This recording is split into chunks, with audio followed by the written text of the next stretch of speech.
Assalamualaikum warahmatullahi wabarakatuh. Nama diberi Nur Ain binti Muhammad Latif dari kos Diploma Pengajian Islam DBI semester 3. Hari ini saya akan menceritakan kepada anda tentang kisah salah seorang perawi hadis yang cukup terkemuka yang bernama Imam Yahya bin Ma'in. Jadi kita pergi kepada biografi beliau. Nama lengkap beliau ialah Yahya bin Ma'in bin Auf bin Ziyad bin Bistam Al-Ghafai Al-Baghdadi. Ayah beliau termasuk orang penting di negaranya sehingga ketika ayahnya meninggal, Imam Yahya sendiri telah mendapatkan wasiat sebanyak 1 juta dirham dan beliau menghabiskan kesemuanya untuk mencari hadis. Beliau dilahirkan pada tahun 158 di masa kekhilafan Daulah Abbasiyah. Kunyahnya iaitu gelaran yang diberikan kepada Imam Yahya adalah Abu Zakaria, namun dikenali sebagai Ibnu Ma'in, iaitu anak kepada Ma'in.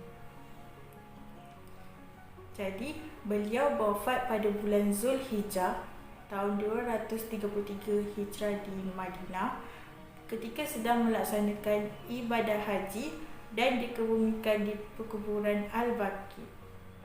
Jadi beliau merupakan salah seorang pakar dalam masalah hadis, pakar untuk menyelesaikan masalah hadis dan pencatat sejarah pada perawi hadis.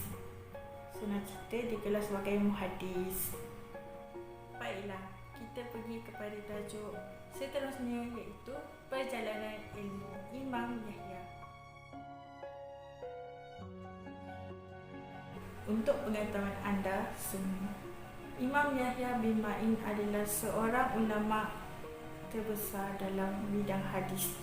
Semasa hidupnya beliau digelar oleh ramai orang iaitu Malik Al-Hufaz, iaitu raja bagi penghafal hadis, dan juga Syekh Al-Muhaddisin, iaitu guru kepada ahli hadis. Imam Yahya bin Ma'in pernah mendengar hadis dari beberapa nama besar seperti Ibnu Al-Mubarak, Sufyan bin Uyainah, Waqi' bin Al-Jarrah, Abdul Rahman bin Mahdi dan lain-lain.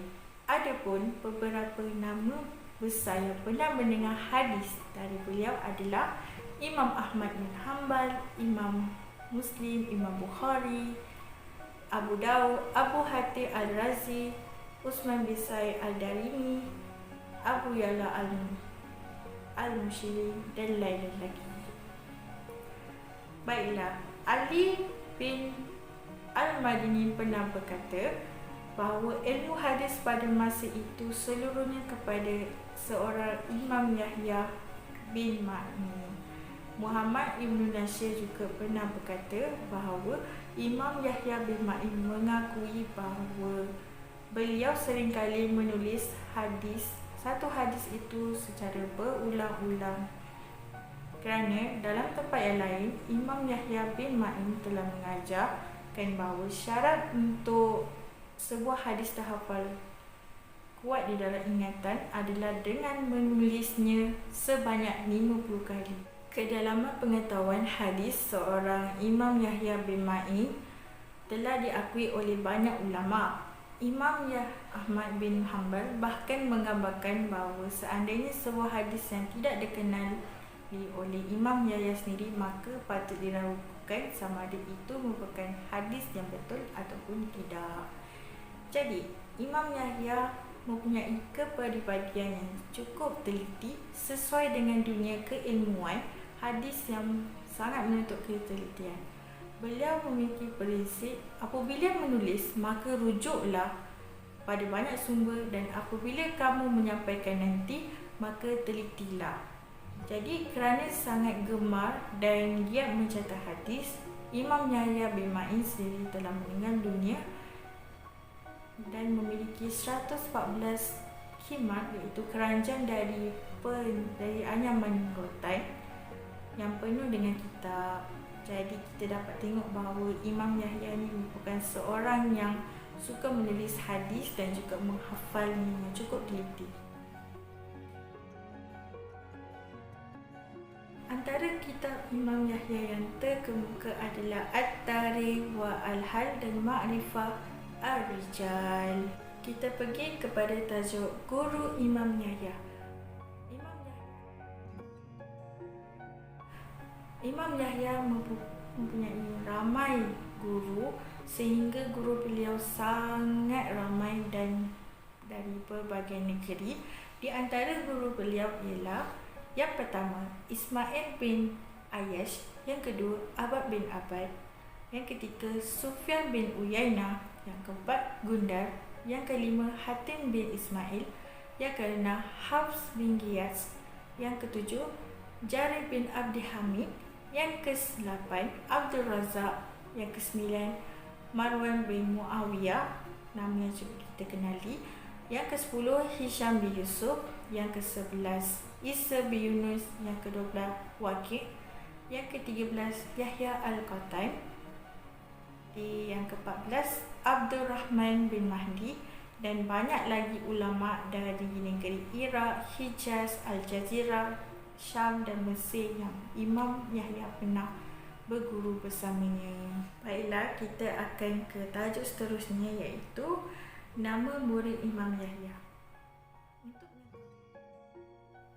Untuk pengetahuan anda, Imam Yahya mempunyai ramai anak murid yang cukup dikenali, iaitu Imam Ahmad bin Hanbal, yang kedua Muhammad bin Sa'ad, yang ketiga Abu Qasimah, yang keempat Bukhari, yang kelima Muslim, yang keenam Abu Daud, yang ketujuh Abbas Ad-Duri, yang ke-8 Abu Bakar Ashrahani, yang ke-9 Abu Khalid bin Mashhur, yang ke-10 Usman bin Said Al-Darimi, yang ke-11 Abu Zuhra, yang ke-12 Abu Hatim Ar-Razi, yang ke-13 Ibrahim bin Abdillah Al-Junaid, yang ke-14 Ahmad bin Al-Mawasi, yang ke-5 Muhammad bin Wada, yang ke-16 Ja'far Al-Firyabi, yang ke-17 Musa bin Harun,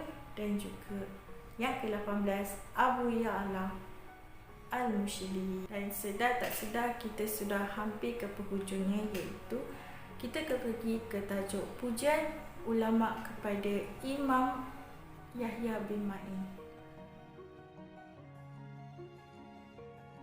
Berikut adalah di antara pujian-pujian kepada Imam Yahya bin Ma'in, kerana pada zaman dahulu ramai ulama yang memuji kesungguhan dan juga ketelitian Imam Yahya dalam menyampaikan ilmu hadis dan juga dalam menulis sedikit hadis yang diketahui. Yang pertama, kata Abdul Rahman bin Abi Hatim, iaitu ayahku ditanya berkenaan Yahya bin Ma'in, beliau menjawab beliau ialah seorang imam. Yang kedua, kata An-Nasai, iaitu Abu Zakaria adalah seorang imam di dalam hadis, siqah, iaitu dipercayai dan amanah. Yang ketiga, kata Ahmad bin Hanbal, setiap hadis yang tidak diketahui oleh Yahya bin Ma'in itu bukanlah hadis. Mendengar hadis daripada Yahya bin Ma'in adalah penawar bagi hati.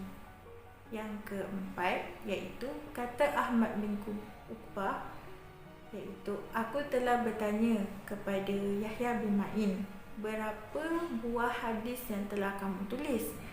Maka beliau berjawab, aku telah menulis dengan tanganku ini 600,000 buah hadis. Kata Ibu Hatim Ar-Razi, iaitu jika kamu melihat seorang yang berasal dari Al-Baghdad kasih kepada Imam Ahmad bin Hanbal, maka ketahuilah bahawa dia seorang yang menyukai kepada sunnah. Jika kamu membenci kepada Imam Yahya bin Ma'in, itu seumpama kamu ialah seorang pendusta. Jadi begitulah kata-kata pujian ulama dari segelintir ulama terhadap Imam Yahya bin Ma'in. Jadi sampai di sini sahaja kisah yang saya telah menceritakan. Saya berharap bahawa kisah ini menarik perhatian dan juga memberi manfaat kepada semua yang mendengar ini. Yang baik datang dari Allah, yang buruk datang dari saya sendiri. Wabillahi taufiq wal hidayah. Wassalamualaikum warahmatullahi wabarakatuh.